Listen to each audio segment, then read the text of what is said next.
Above the Roof, the Colorado Family Roofing Podcast, hosted by Brandi and Brian Barnes. We're the fastest growing roofing company in Northern Colorado. So we're talking about raw and real struggles and successes and topics that homeowners need to know about the home service industry. Welcome to another episode of Above the Roof with Brian and Brandi. Today, what are we talking about today, Brian? Today we're talking about the struggles of running a business. So it's going to be like 5 hours. We could go on for a long time. Yes. Perfect. All right, topic one. So the biggest thing that I've found, and I'd love for if you can chip in, because Brandi has a business as well, is the ignorance tax, which is not knowing what you don't know. And the hardest thing about running a business is not the known unknowns, but the unknown unknowns. Mm-hmm. And you're just in this ocean of infinite, scary possibilities that you don't know about. And it's much like just being in the ocean, actually. It's a great analogy, just getting dumped in the middle of an ocean. There's like, you have no idea what's underneath there, but you got to go into it to get food to survive. And that's a lot of owning a business and running one. And it changes all the time. And as soon as you think you've figured out what's underneath the surface, like a big killer whale comes up and bites your leg off. That's so true. And I think we're a really good contrast because I have technically a failing business and you have a successful one. No, it is. It's at a loss every year and has been for 3 years. So, but I think the analogy is great because I'm terrified of the ocean. I won't get in it. I'll get in a lake because I kind of know what's in there.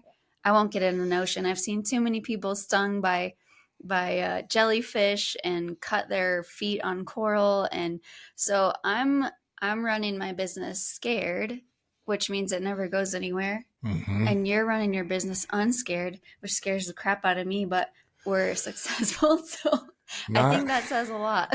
Not unscared. That is not, I wish I was unscared and fearless, but I'm not. And that's another point that I have is risk tolerance. Yeah, I don't have that. You have that. Yeah. Another word for risk tolerance could probably be stupidity, or risk ignorance. I choose not to focus on the risk. I'm well aware of it, obviously. But I think you paralyze yourself by absorbing into the risk that you're taking. Yeah.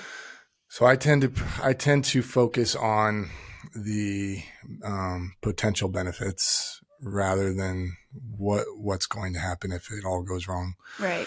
But there are times that it's overwhelming, especially when you're growing a business as fast as we've grown this business, because cash flow is a major problem in any growing business. And you have to have a very strong risk tolerance. But I won't lie. There are times in the middle of the night that I won't close my eyes because my heart is palpitating, going through my chest. And okay, everything that I haven't wanted to think about for the last 5 years is just rushing through my head. Like, what if this happened? What if this happened? What is that? And then you wake up and you pray and you listen to whatever you got to listen to, and you just put it in the back of your head. Yeah. Well, you strategize, which is good. I think like you said, fear is fine. Having a strategy is good. But like you said before, if you create a strategy based on what you don't know, you still kind of fail and find out what you don't know. Yep. Which I think is great because failure is, like we always say here, an opportunity to learn and grow. Yeah. In my business, I don't technically have the capital or the cash flow to fail very much. So it hasn't gone very far. And I think I do take risks, but I don't have much to risk or take risks with. So my failures have been slow and tolerable. Yeah.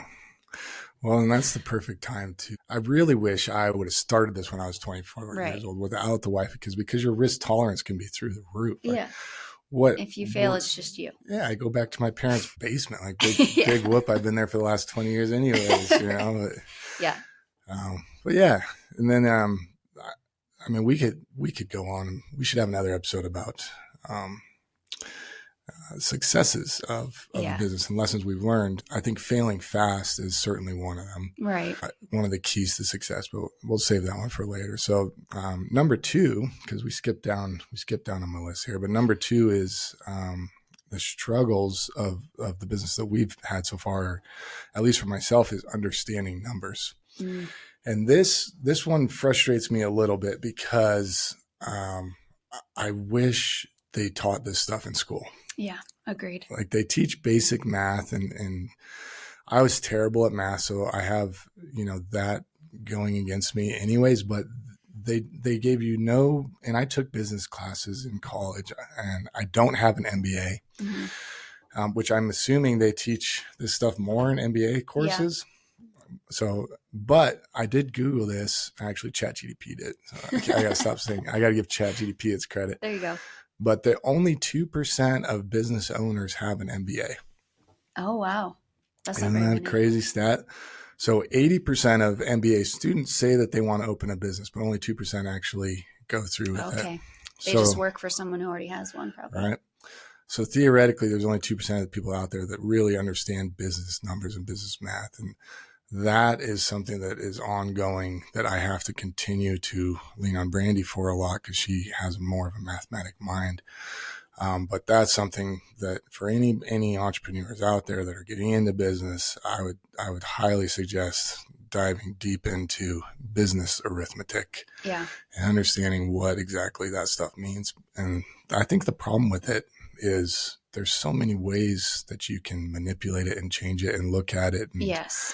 And we even have an outside consultant to help us with this stuff, and he does a great job, but he doesn't always have all the answers either. It's right. A lot of it's just like, what do you want to see? That's basically right. What you have to ask before you can do any numbers. What do you want to see? Mm-hmm. Because you can look at them in different ways. And sometimes if you want to reflect something over here, it changes something over here. And then you're like, well, crap, I still want that. So how do we meet in the middle, or how do we most accurately record our numbers? Mm-hmm. And then there's there's cash and accrual, which tell you different things. And then there's assets and liability buckets that tell you different things. And if you manipulate one, it messes with another. So yeah, it's a lot. I think asking the question or knowing the questions to ask of this is what I want to see are probably the biggest things to know, which I'm still learning. So we're still working on that. So the next one is, the struggles with business is you have to have an unwavering belief in yourself.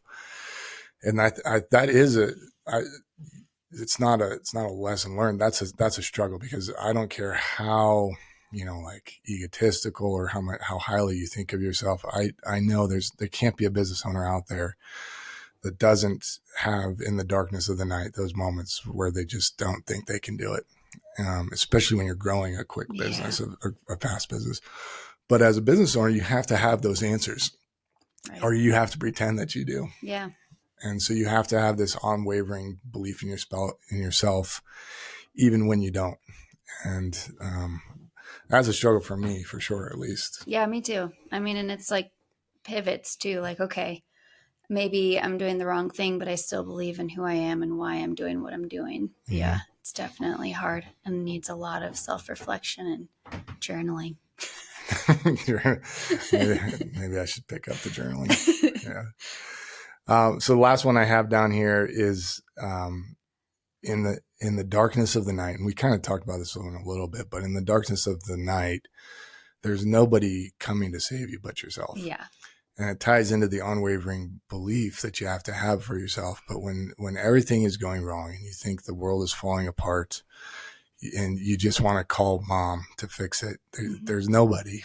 No. There's nobody to call and there's nobody to fix it but yourself. And I think if you want to get into self-development, open a business for sure, because you have to work on yourself more than you work on your business. But that is probably the single hardest thing about being a business owner is just those nights that you just don't know if it's going to work. And that feeling of, I don't have anybody to call. Yeah. I don't have anybody that can fix this problem, because I could call mentors and, you call friends and ask for advice, but nobody knows your business and the ins and outs. I mean, it'd take a year to describe exactly everything that's going on. So, it's tough. Yeah, that's a good one. Like, I think that's good for life in general, because really, even if there is somebody that you could call, you don't want to keep doing that, and you don't want to put them in that position. So even if there is somebody that's there to save you, just the best mentality is there's no one there to save you. It's just you. Like, you have to do the things. The blame is on you. The fault is on you. And I think not even for business owners, but employees, the best culture in an environment, I think we kind of have that here, is there's no one to blame but myself. I have to take responsibility for everything I'm doing. So, I mean, I've already blamed my whole self for everything that's gone wrong, but it helped me get better and see what to start tracking. And I think a lot of our employees feel the same way. Like, oh, if something goes wrong, we all take responsibility, and there's no finger pointing, which I really love. Yeah. And to kind of tie a bow on all this, the antidote to almost all of these struggles is, number one, education. You have to constantly be learning, growing, and looking for new things to explore. Mentorship is a big one that we've used. I mean, I pay a lot of money to go do mentorships with folks like Alex Hermosi and things like that, because people at that level, they don't do mentorships for free. They sell their mentorships, which I'm happy to pay, because that stuff has been game changers for us. And confidence, I think. Right. And the way to build confidence, and this is Hermosi-ism, but the way to build confidence is to stack evidence on top of each other until you are the person that you want to believe that you are. Absolutely. And so just every day, just grinding. It's so simple, but it's harder, so difficult at the same time. Easier said than done. Yeah. Harder done than said. Yeah. Yes. Well, and I think that all of what you're saying ties into culture, because your whole list is about taking responsibility. And I think in a business that's successful, any business that's successful has to have a good culture. And so I think you leading by example has helped a lot. Well, thank you. Yeah. That's it for today. All right. We'll be back with, what did you call them? The failures. Antidotes? Failing fast. We should do a whole failing fast. I've failed very fast, very often, so we can do one of those. All right, perfect. Well, I am Brandi. I'm Brian. And this is Above the Roof. Thanks for listening. We'll see you next time.